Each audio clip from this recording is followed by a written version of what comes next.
Hi అండి. నేనేమన్నా అంటే నా మీద పడి ఏడుస్తారు, అందరూ నన్ను తిట్టిపోస్తారు. అసలు మీరేంటి, మీ గొడవ ఏంటి, మీ మాటలేంటి, అదండి ఇదండి, అసలు ఇంత విప్లవాత్మకంగా ఎందుకు మాట్లాడతారు అని. విప్లవాత్మకంగా మాట్లాడటం కాదు, దానికి ఏ పేరు పెడతారో, విప్లవం అంటారా, లేకపోతే భక్తి అంటారా, రక్తి అంటారా, శక్తి అంటారో అది నాకు తెలియదు కానివ్వండి.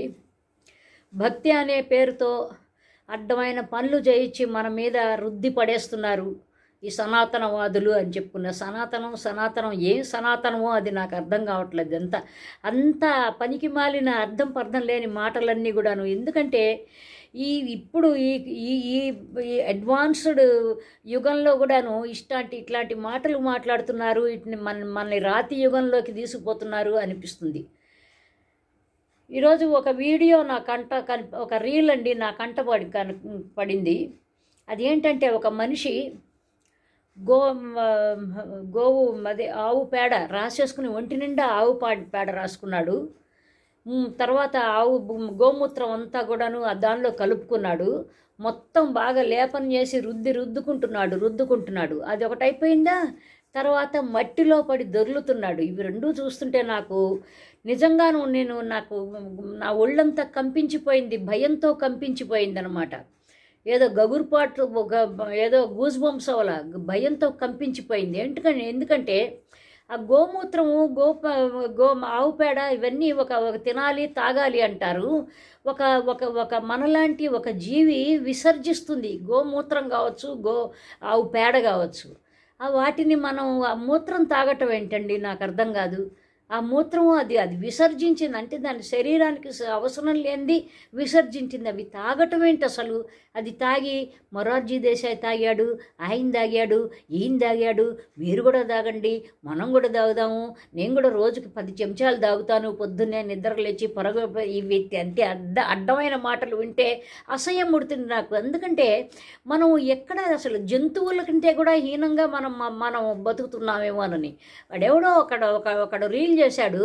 మరి నిజంగాను అతను ఒక అఘోరానా అని ఏంటో మరి నాకు సాధువో మరి జుట్టంతా బాగా ఇట్లా జడలు గట్టిపోయింది. మొత్తం అసలు అంతా గడ్డలుగా అయిపోయింది జుట్టంతా కూడాను.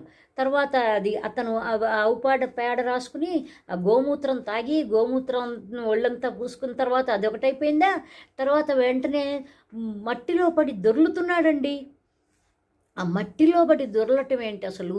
నిజంగా అసలు బురదలో పందులు కుక్కలు పడి దొర్లినట్టుగా. అంటే భక్తిట దేవుట భక్తితో అసలు ఆ పైలోకాల్లో వేరిచ్చేసేస్తున్నట్ట, భగవంతుల్లో లీనమైపోయాడట.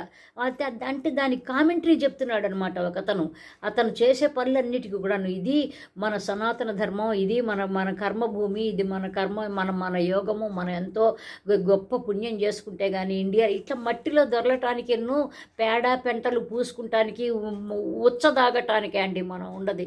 నిజంగాను అంటే బాధపడతారు, నన్ను చావగొడతారు, తిడతారు, అంటారు, అదంటారు, ఇదంటారు. గోమూత్రం తాగటం ఏంటండి నిజంగాను? ఒక మనలాంటి ఒక ప్రాణి, అది ఒక ఆవు, అది విసర్జించింది అంటే మనుషులు విసర్జించిన మూత్రం కూడా తాగేసేస్తారా అండి? నాకు అర్థం కావట్లేదు. ఇది మరి ఏమి సైన్స్ చెప్తుందో మరి. నిజంగా ఎవరన్నా మహానుభావుడు సైంటిస్టులు చెప్తే, కాదండి ప్రియదర్శిని గారు మీరు తప్పు చెబుతున్నారు, మీరు పొరపాటు పడుతున్నారంటే తప్పకుండా నేను సారీ చెప్తానండి. కానీ ఇది మనని మభ్యపెట్టేసి మనకి ఏదో జరిగిపోనక ఏదో beyond our limits, beyond our imagination ఏదో జరిగిపోతున్నది, ఏదో అయిపోతున్నది. మనకు తెలుసుకుంది, అంత అర్జెంటుగా తెలుసుకోవాలి, లేకపోతే మనం వెనకబడిపోతాం. మనకి అందాల్సిన ఫలాలు అందవు, అందాల్సిన ధనయోగం, ఇంకా అన్ని యోగాలు మనకి అందం అనే ఒక రకమైన ఒక మభ్యపెట్టి మన్ని ఇలాంటి పనులన్నీ చేస్తున్నారంటారు. ఎందుకంటే మామూలుగా ఒక జనరల్గా ఒక ఆలోచన శక్తిని చంపేస్తున్నారనమాట ఈ భక్తి పేరులో. ఇట్లా చేస్తుంది. ఇట్లా మాటలంటే నన్ను అందరికీ పొడుచుకొస్తూ ఉంటుంది. మొత్తం బాగా అసలు శివాలెత్తిపోతూ ఉంటారనమాట. భక్తి ఉన్నది, నాకు కూడా ఉన్నది భక్తి. నేను అమ్మవారిని కొలుస్తా, కానీ ఇంత ఒక వామాచార పద్ధతిలో నేను కొలవను, సరేనా? అయితే తర్వాత ఇంకోటి, అసలు జంతువులు పందులు పొరలాడతాయి బురదల్లో. అంటే మట్టి, ఈ మట్టి బంగారం ఇన్నా తల్లి సింధూరం, అదేదో పాట ఉంది, తెలంగాణ పాట. అట మట్టి బంగారం అని మట్టి పూసేసుకుంటారు. అంటే మట్టి మట్టి బంగారం అని తినేస్తావా? వానపాములు తింటాయి మట్టిని. నేను చదువుకున్న బయాలజీలో చదువుకున్న జువాలజీలో ఇది చేసేవాళ్ళు, డిసెక్షన్ చేసేవాళ్ళం. దానిలో మట్టి ఒక ఒక ఒక లైన్గా ఉంటుంది. ఆ మట్టి తినేసేస్తాం మా అన్న ఈ మట్టి బంగారం అని. ఏం చేస్తారో ఏంటో మనుషులు నిజంగాను, ఎందుకు ఇంత అధమంగాను ఇట్లా వెనక్కి వెళ్ళిపోతున్నారు, వెనక్కి దిగజారిపోతున్నారు. ముందు తిరోగమనిస్తున్నారు అన్నమాట. మనుషులు ముందుకు వెళ్లాల్సింది పోయి వెనక్కి నడుస్తున్నారన్నమాట. అట్లా నడుస్తున్నారు. వాళ్ళు నడిచేది కాదు, నడుస్తున్నారో వాళ్ళు మరి చెప్పేవాళ్ళు వాళ్ళు చేస్తున్నారో మరి లేదో మరి మనకు తెలియదు. కానీ వినేవాళ్ళకి మాత్రం చెవుల్లో పూలు పెడుతున్నారు భక్తి అనే పేరుతో. ఇది ఎంతవరకు ఇది నాకైతే మాత్రం కంటకంగా అనిపిస్తున్నది. ఈ భక్తి పేరుతో, భక్తి ఉంటే నేను దేవుడికి అసలు నిజానికి నిద్ర లేచిన వెంటనే దేవుడికి దీపం వెలిగిస్తా, అమ్మవారికి దీపం వెలిగిస్తాను, అగరబెత్తి పెట్టుకుంటే ఇంకా అయిపోతుంది అంతే. ఎందుకంటే నేను నా అమ్మవారు నాకు కళకళలాడుతూ కనిపించాలి. నాకు అమ్మవారి మీద భక్తి లేదు, ప్రేమ ఉన్నది. అందుకని చేస్తా, ప్రేమతో చేస్తా. అట్లాగూ ప్రతి మనిషికి ఒక్కొక్క ఎమోషన్ ఉంటుంది భగవంతుడి మీద. అయితే మట్టిలో పొరలాడటం ఏంటండి?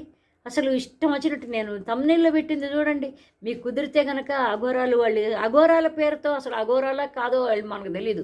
అఘోరా ప్రతివాడు ఇవాళ రేపు అఘోరా అని చెప్పటం ఫ్యాషన్ అయిపోయింది ప్రతివాడికి. ఇప్పుడే వింటున్నాం ఈ మధ్యన, ఈ 10 సంవత్సరాలు మొదట 5 సంవత్సరాలుగా వింటున్నాం.